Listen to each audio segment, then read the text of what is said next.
Welcome to the Deep Dive. Today, we're diving into the world of karate. Mm-hmm. Our guide is The Complete Idiot's Guide to Karate. Hmm. It seems pretty comprehensive, actually. Covers everything, philosophy, techniques, Mm-hmm. even competition. Yeah, it's a good overview. Yeah. Our job today really is to pull out the most interesting bits for you. Whether you're just curious, maybe thinking about self-defense, fitness, or just the history. Consider it the highlights reel. Pretty much, yeah. Yeah. Your shortcut to understanding what karate is really about. Okay, let's jump right in then. The Yeah. book starts with this interesting split. It talks about karate-do versus karate-jutsu. Right. It frames karate-do as like a way of life, not just fighting techniques. What's the core difference there for someone new to this? Well, karate-jutsu, that's more focused on the jutsu, the technique, the combat effectiveness, purely practical, you could say. Okay. But karate-do, the do, means way or path.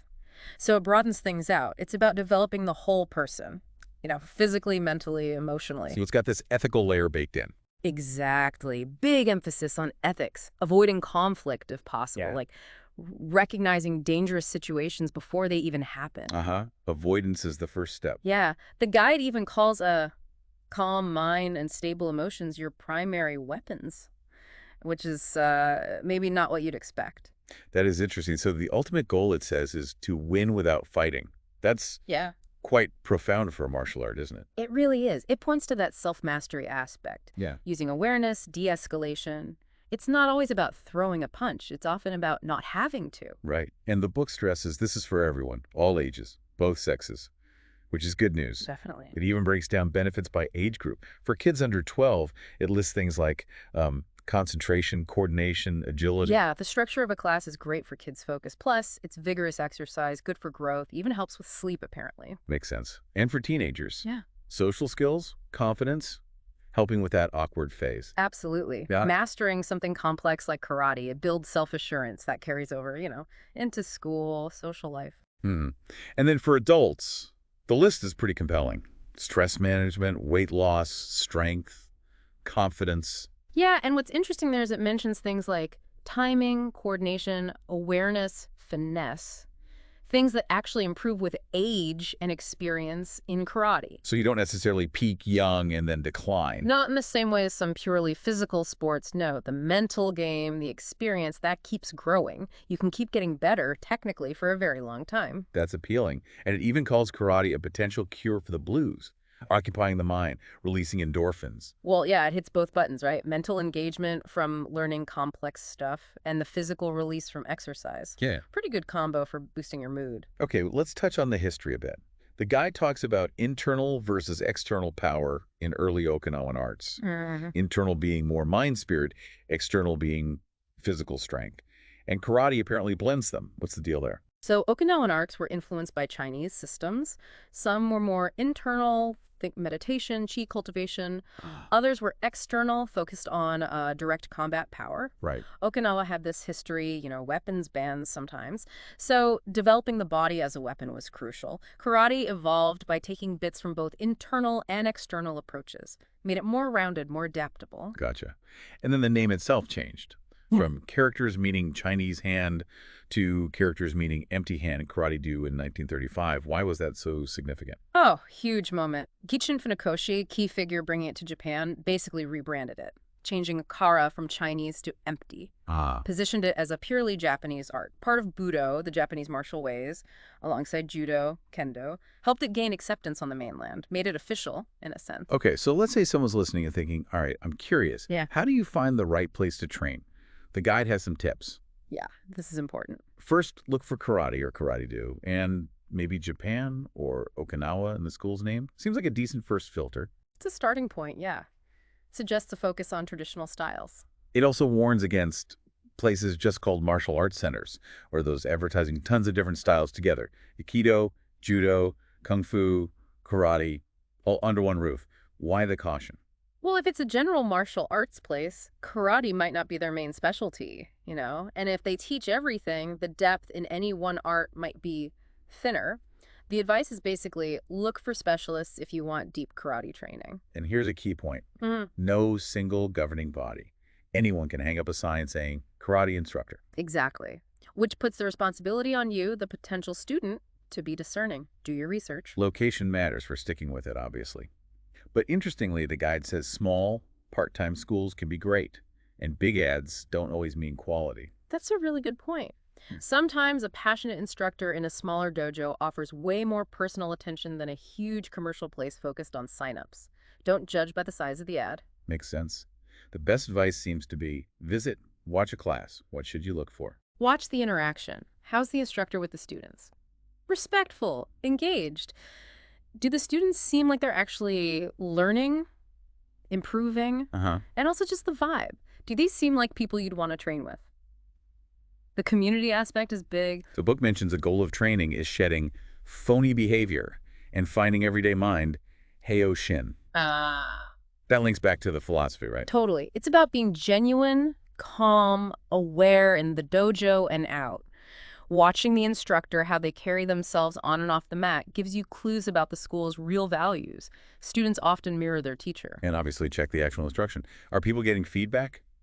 Corrections? Yeah, how does the instructor handle students who are struggling? Are they patient? Is the teaching logical? Does it seem like there's a plan? Okay, the practical stuff. Money costs vary. $40, $100 a month maybe for commercial schools, but beware of hidden costs. Oh, yeah. Ask up front. Uniforms, the gig, cost money. Protective gear might be needed later.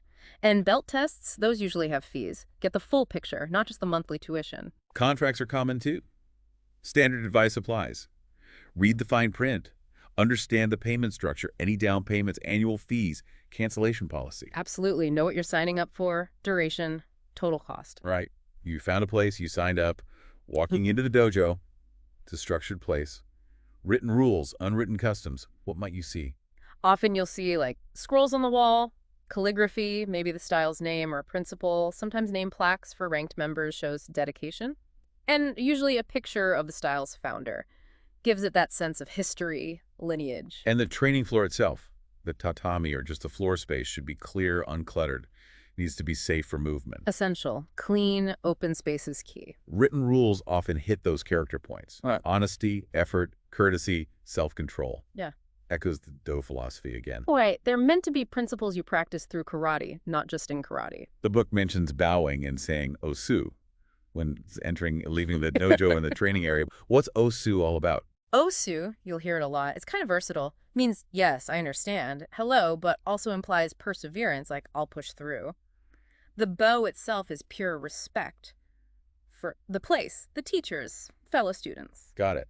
And this senpai-kohai relationship, senior student helps the junior one. Yeah, senpai is senior, kohai is junior. It's built-in mentorship. The more experienced students have a responsibility to help the newer ones, show them the ropes, maybe correct a stance. So respect for seniority is big. Very important, and it flows both ways, but juniors definitely show deference to seniors. It's part of the structure. And the teacher is always sensei.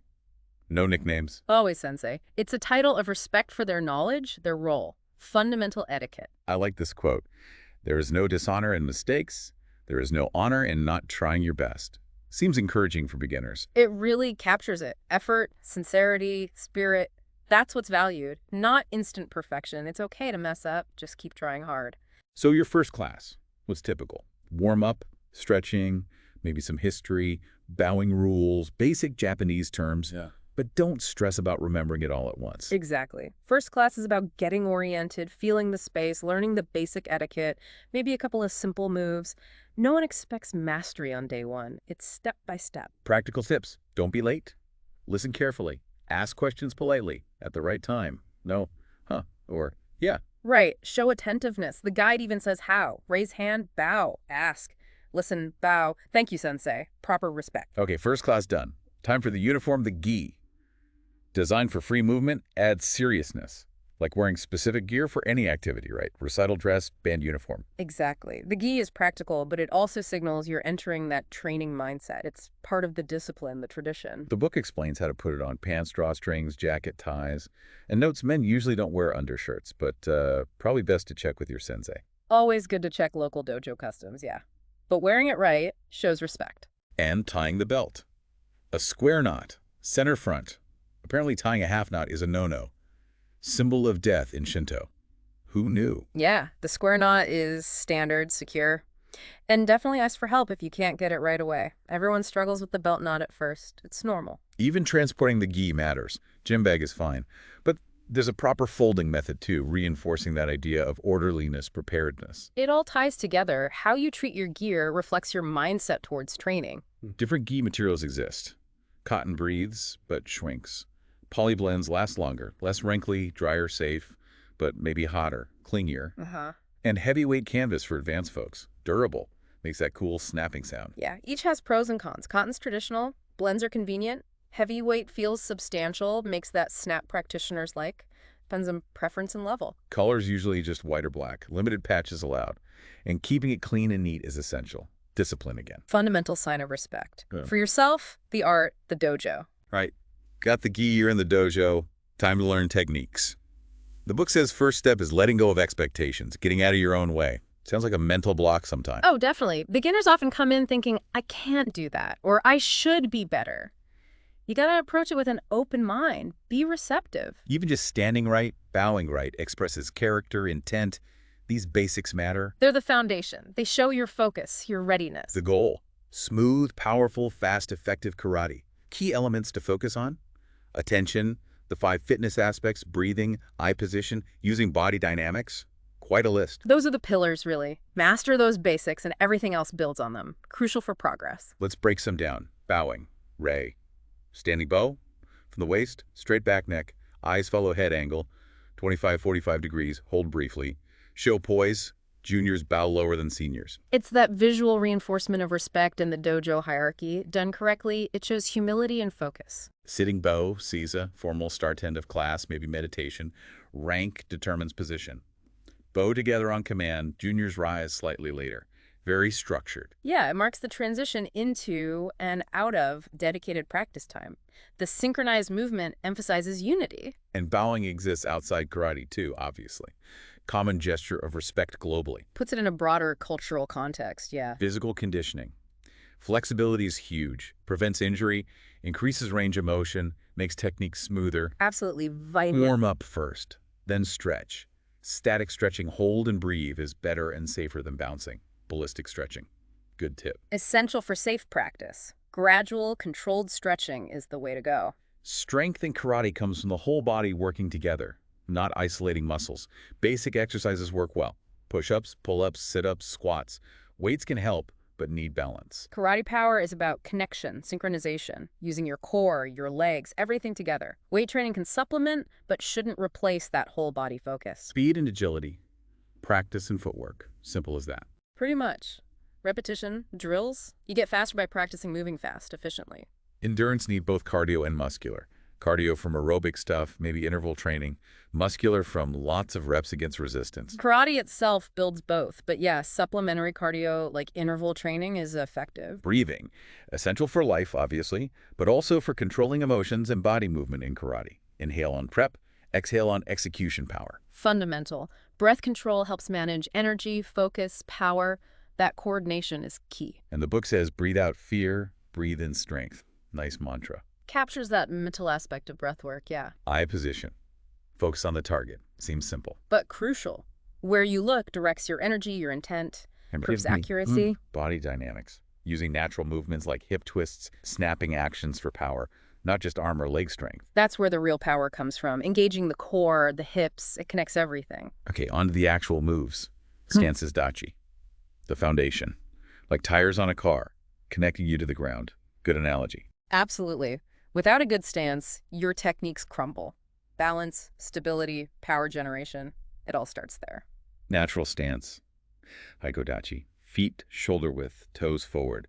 Relaxed baseline. Your neutral gear, basically. Ready stance. Yoidachi. Bit wire, fists loosely at sides, shows readiness. Alert, prepared to move. Front stance. Zenkutsudachi. Hip width apart, twice as long. Front knee over ankle, back leg straight, not locked. Back foot 45 degrees out. Back leg does the work. Used facing forward. Yeah, it's a core stance. Weight distribution is key mostly on that straight back leg for stability and driving forward. You push off the back leg to move. Very common, very versatile. Back stance, Kukutsudachi. Most weight on the back leg. Good for front kicks, keeping distance. Back straight, back knee over rear foot. Exactly. More defensive posture. It lets you kick quickly with the front leg while staying relatively safe. Sumo square stance, Shikodachi. Wide, knees bent out, back straight, looks super stable. Very grounded. Used for specific techniques needing a really strong low base. All right. Blocking uke. First line of defense. Yeah. Redirecting attacks, two main types, hard and soft. Correct. Hard blocks meet force with force, usually 2 moves, block, then counter. Right. Soft blocks move with the force, redirect it. Often allows blocking and countering in almost one motion. More efficient, maybe requires better timing. Sweeping blocks. Nagashi yuke. Guide the attack past you, move with it. Like sweeping leaves. Flowing deflection, neutralizing momentum. Circular blocks, mawashi yuke. Elbow stays close, use hand-wrist turn momentum, contact with back hand-wrist. Small movement, so timing is critical. Very compact. Relies heavily on precise timing and body connection. Soft blocks in general. Use palm or back of hand, elbow aligned with center. Diagrams help visualize this. Focus is on deflection, guiding the force away while maintaining your structure. Punchinsuki, thrusting moves. Yeah. Snap punch, basic one. Step forward, punch with opposite hand. Rotate hips, snap wrist at impact. Uses the whole body. Definitely. Legs, hips, shoulder, arm, wrist, all coordinated for speed and power. Fundamental punch. Close punch, Urizuki. Palm up, elbow close to ribs. Snap out, pull other hand back. Slight backward wrist twist at impact for a stronger lock. Different feel. Yeah, it's an upward close-range punch. That wrist action adds stability at impact. Good for tight spaces. Striking uchi, cutting or slashing motions. Hammer fist strike, tetsuyushi. Arm high, elbow by ear. Strike down in an arc, pull other hand to hip. Yo. Open hand strikes often for smaller targets. Exactly. Uchis are often arcsing. Hammer fist is powerful downwards. Open hands allow for more precision on vulnerable spots. Kicking juri, good for longer range, against bigger opponents. Thrust kicks. Cock the knee first, then extend straight out. Good for stopping a rush. Like cocking your arm before a punch. Yeah, straight, powerful, meant to stop forward momentum. Front snap kick, Marigiri. Basic. Snap foot forward and right back. Quick. Fast, direct, common opening kick. Side snap and side thrust kicks. Different hip or angles for sideways attacks. Adds options. Allows you to attack the flank, use different power lines. Back thrust kick. Ushiro gari. Strongest kick maybe, but target is behind you. Needs practice for aim. Very powerful because it uses the big glute muscles. But yeah, aiming blind takes a lot of practice. High risk, high reward maybe. Roundhouse kick. Mawashi gari. Circular path. Sole of foot hits. Brace body, rotate hips at impact. The classic movie kick. Yeah, often. Very versatile. Targets different heights. Hip rotation is crucial for power. Foot sweep. Used to unbalance the opponent, take him down. A simple, effective way to disrupt their base. The book suggests practicing kicks in daily life. Closing cupboards, on the phone, holding water glasses. Well, maybe not the water glasses right away, but the idea is integration. Muscle memory, control, making it second nature. Sneak in practice anywhere. Now Kata. Dynamic, deadly dances of death. Dramatic. Roots in Okinawa te. Evolved from combat drills to stylized practice forms. Highly specific to each school. Very specific. Kata are like living textbooks of a style's techniques and principles. Prearranged sequences, you practice solo to perfect movement, understand applications. It says the body is the instrument, movement, the medium space, time, energy. Practicing kata improves feel for movement, timing, space, energy, benefits all physical activity. Connects you to your body. Sounds almost like moving meditation. It absolutely can be. It demands total focus, coordination, awareness. You really learn how your body moves and generates power. Very introspective practice. Key elements of performing kata. First, rei, the bow. From attention stance, musubi dachi. Respect. Karate begins and ends with courtesy. Sets the tone, humility, respect for the art, and imaginary opponents. Samai. Ready posture. Yoi. Relaxed awareness, breathe low, build fighting spirit. Getting mentally set. Physical readiness, mental alertness, poised. Zanshin, perfect finish, remaining mind. Concentration stays sharp until the final bow. Don't switch off early. Crucial. Shows complete control, sustained awareness even after the last move. Finish strong mentally too. Kiai, the shout from the abdomen at climactic moments. Tenses muscles, releases energy. That explosive vocalization unifies mind and body, focuses power at a critical point. Imbuzen, the performance line or pattern. Basic kata follows simple shapes like I or H. Advanced ones are complex. You have to trace the pattern correctly. Yeah, the floor pattern is prescribed. Dictates direction, facing, movement relative to opponents. Part of the form's structure. Okay, moving to sparring kumite. The book stresses it's practice for fighting, not actual fighting. Structured training. Develop strategy, distance, timing. And crucially, emotional control under pressure. That's a huge benefit. Learning to stay calm, think clearly when someone's coming at you. It should progress gradually. Be controlled, safe. Fewer injuries than many sports, apparently. Reassuring. A good dojo prioritizes safety, starts slow, builds intensity as skills improve. Control is paramount, especially early on. Initial focus. Control. Stop techniques just short of contact. Simple drills, first punch kick in place, then moving. Agreed upon exchanges you attack, I block. Building blocks. Foundational. Learn the movements, the distance, sensitivity to your partner before adding speed and power. Basic sparring. Pre-range stuff. 5-step, 3-step, 1-step. Attacker announces target technique, attacks. Defender blocks counters. Develops skills for both roles. Very structured, lets you focus on executing specific techniques correctly in a dynamic context. Builds reaction time. 1-step sparring, Ippon Kumite. More variety. Attacker announces, attacks fast, strong. Defender has one chance to block counter before second attack, more reactive. Yeah, ups the ante a bit. Demands a quicker, more decisive response to a single committed attack. Then there's matching the attack. Yeah. Block, shift, and hit simultaneously. Needs sophisticated timing, footwork, soft blocking, experience, intuition. Sounds advanced. Definitely higher level, blending defense and offense seamlessly. Reading the opponent's intent takes time to develop. Distance and timing are crucial. Knowing the right range for each technique, right tool for the right job. Use different techniques for long versus short distance. Absolutely fundamental. Managing that space between you and your opponent dictates everything. Respect in sparring. Train with weaker equals stronger partners. Each offers learning opportunities.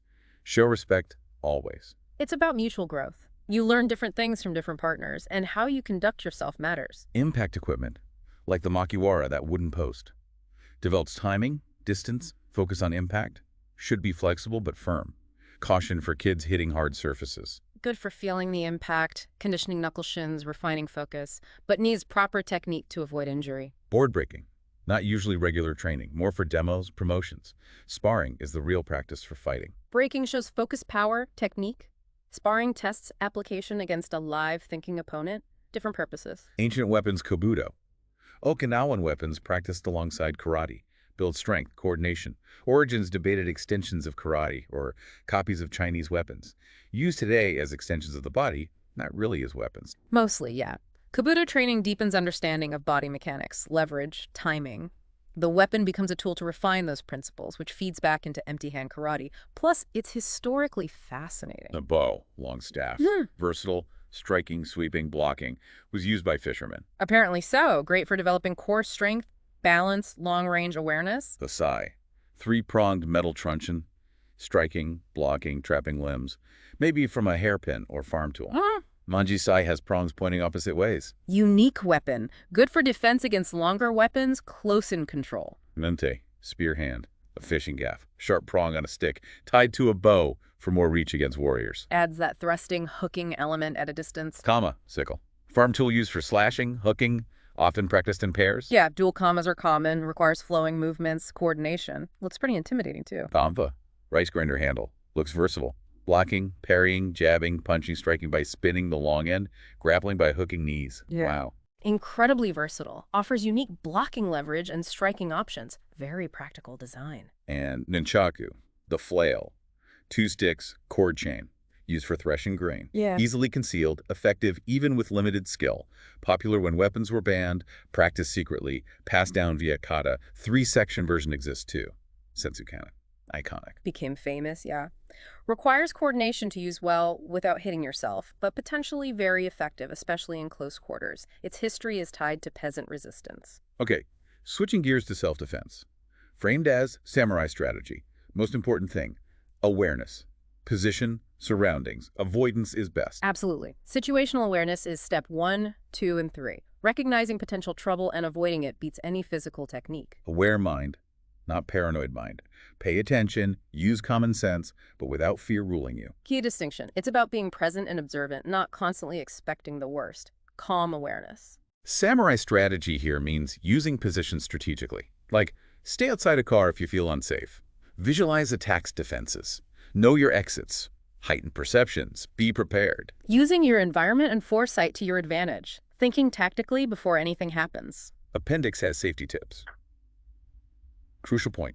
Defend your body, not your ego. Emotional reactions are bad. Stay stable, think clearly. Reacting with anger clouds judgment makes you vulnerable. Emotional control under duress is vital. Statistics might surprise. More likely attacked by someone you know than a stranger. Especially for women, over 50% know their attacker. Sobering. Really highlights that threats aren't always from shadowy figures in alleys. Awareness needs to extend to familiar contexts, too. For physical defense, use basic karate.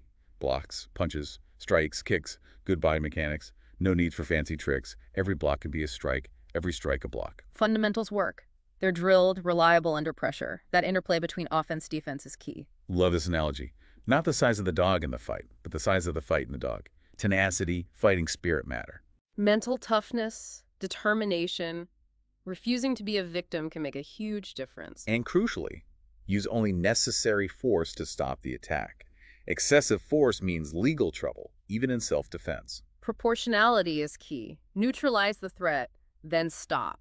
Understand the legal boundaries. Final topic, competition. An opportunity to test skills against others. Personal decision to compete or not. Watching volunteering is also an option. Ask your sensei for advice. Yeah, it's not for everyone, but it can be a great motivator and learning experience. Pushes you in different ways. Tournaments are relatively new. Early competition was just fighting, injuries happened. Organized events came with karate spread. Local, regional, national, international levels exist. Provides that structured, safer outlet for testing skills that didn't exist originally. Sportsmanship is essential. Control emotions, follow rules, represent your dojo well. Safety rules. No jewelry, trim nails, clean geo. Let officials handle poor sportsmanship. Respect remains paramount, even in competition. How you win or lose matters. Divisions. Gender, age, experience. Experience might be belt rank or increasingly time training. Beginner, novice, intermediate, advanced. Lots of age groups for fairness. Tries to create reasonably level playing fields. Types of competition. Individual kata, judged on form, application, rhythm, timing, focus.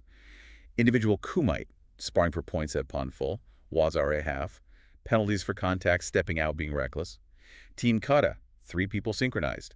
Team kumite, teams fight one-on-one, most wins takes it. Lots of ways to compete. Offers different ways to showcase skills.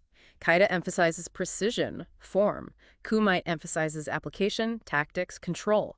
Team events add that synchronization or strategic element. Scoring in ippon, full point in kumite, requires good form, strong attitude, power, good timing, good distance, control, potential to penetrate, not just landing a hit. Quality matters. Shows mastery of the technique and its application. Ways to get an ippon.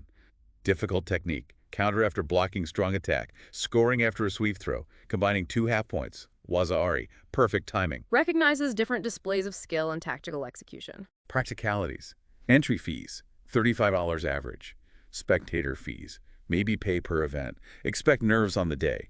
Arrive early. Know the layout. Bring sandals for bathroom breaks. Be on time for registration. Warm up properly. Avoid injury. Preparation helps manage nerves, and warming up is non-negotiable for safety. Remember, tournaments are an extension of the dojo. Respectful behavior always applies. Carry that dojo discipline into the competitive arena. Wow. Okay, we have covered a lot of ground here, a real deep dive. We certainly have. Hopefully distilled some useful insights from the guide. So key takeaways for everyone listening. Yeah. 1, karate is way more than just fighting. It's mind and body. Holistic. Definitely. The do-ryu aspect is central. 2, finding the right school, the right sensei, absolutely crucial. Do your homework. Can't stress that enough. It shapes your whole experience. 3, consistent effort, dedication, physically and mentally. That's how you progress. No shortcuts. It's a journey of continuous improvement. And finally, whether it's the philosophy, the physical side, or the competition that pulls you in, karate offers a really rich path for self-discovery. There's something in it for many different kinds of people. Okay, here's a final thought to chew on. Yeah. Think about that everyday mind, that strategic awareness from karate. How could you apply that not just to physical threats, but to navigating daily life? What kind of, attack stress, tricky decisions, difficult people could you handle better, maybe even avoid, with a calmer mind and a better sense of your position in the situation? That's a great question. Taking those dojo principles, awareness, calmness, strategy, and applying them more broadly, how can they help you win without fighting in everyday challenges? Something to think about. And if this dive sparked your interest, well, maybe check out some local dojos. Explore the different styles. Maybe read some writings from the masters. Yeah, see what resonates with you. This ancient art is still very much alive and evolving. There's always more to learn.